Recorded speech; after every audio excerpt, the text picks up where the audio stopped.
Masih ada 10.000 lebih Pak desa tertinggal Pak, dan sangat tertinggal. Di hampir 80 tahun Indonesia Merdeka, saya kira tidak adil kita Pak, sekali lagi duduk di ruangan yang bagus, mungkin segala kita cukup di sini, tapi masih ada saudara-saudara kita yang detik ini, jam ini, hari ini, yang masih desanya tertinggal dan sangat tertinggal Pak.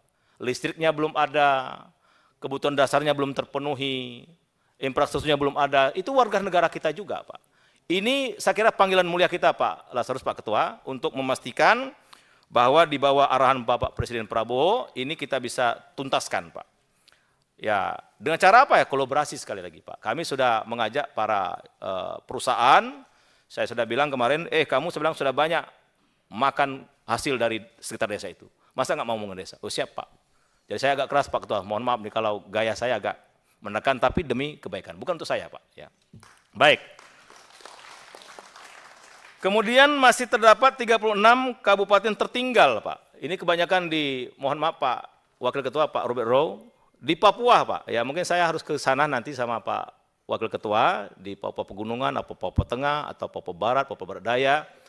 Saya ingin memastikan juga Pak, sebenarnya apa yang jadi persoalan Pak. Bahkan saya mungkin harus menginap di pedalaman Pak, nggak apa-apa Pak. Karena itu cara saya benar-benar melihat persoalan itu komprehensif Pak, tidak parsial, tidak pakai katanya. Ya, jadi saya mungkin mohon Pak Robert Rowe, nanti saya diajak Pak ke dapil Pak Wakil Ketua, sehingga kita bisa melihat Papua itu dengan dekat Pak.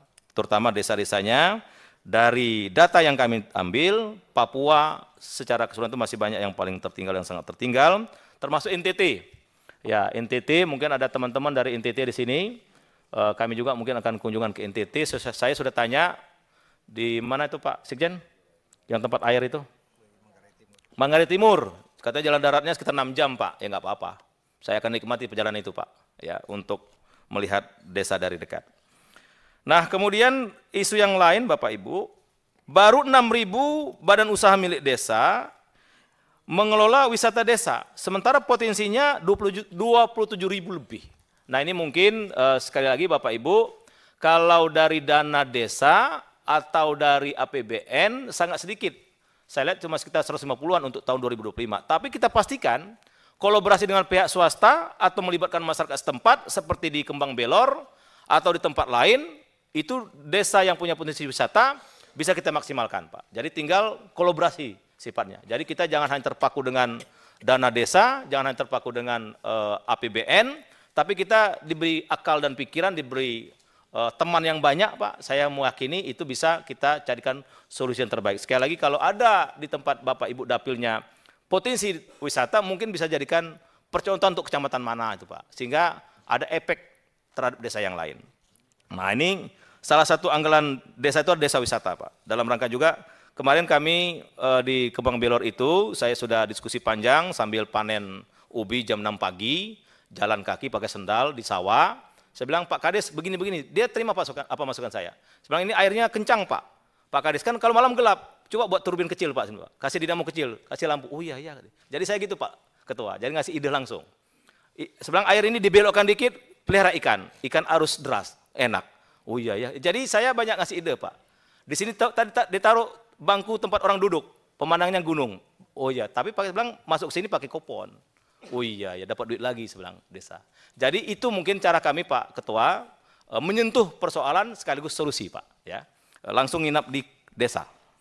Nah jadi BUMDes itu kita akan maksimalkan salah satu andalan desa.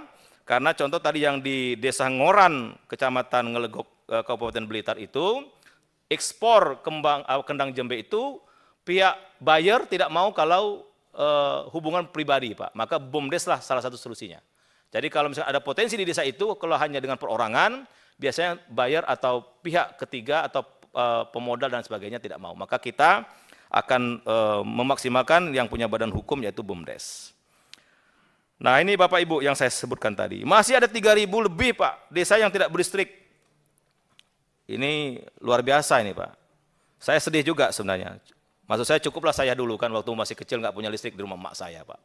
Dari lahir sampai tamat kuliah saya nggak pernah melihat listrik di rumah emak atau bapak kami.